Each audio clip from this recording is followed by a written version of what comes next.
This message today is for you buyers out there. The message is always do a final walkthrough before you buy your home. A couple years ago, I was working with a buyer who was out of state. He was doing what's called a mail-out closing, which meant that he wasn't going to be physically here for closing, but he was signing his documents through the mail.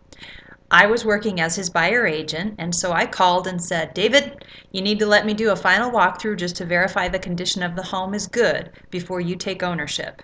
He agreed. So I went over to the house, which had been vacant for about 6 days. The sellers had moved out already. And when I opened the front door, I could hear running water. It sounded kind of funny from a vacant home. So I followed my ears to the source of the water, which turned out to be in the kitchen.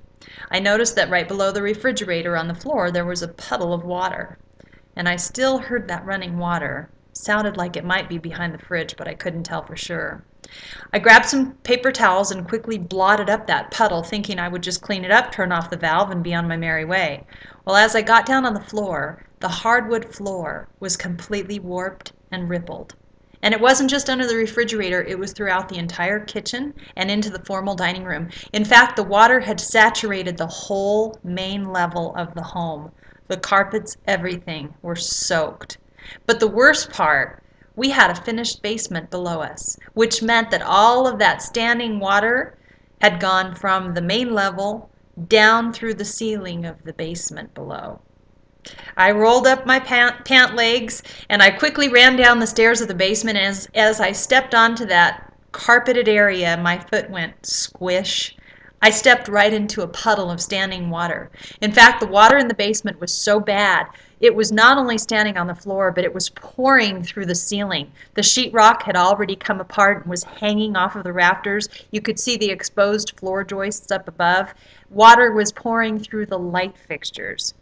So I ran to the mechanical room, waded through about 2 inches of standing water in there, over to all of the water valves, and I shut off every water valve I could find.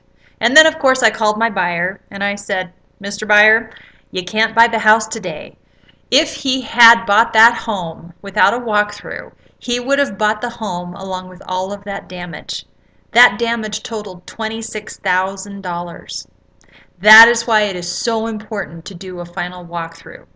Fortunately, our sellers agreed to fix everything because it was still their home, and we were able to close a few weeks after that. So the story does have a happy ending, but I tell you what, if we hadn't seen the house the day of closing and witnessed that water damage, my buyer would have owned that.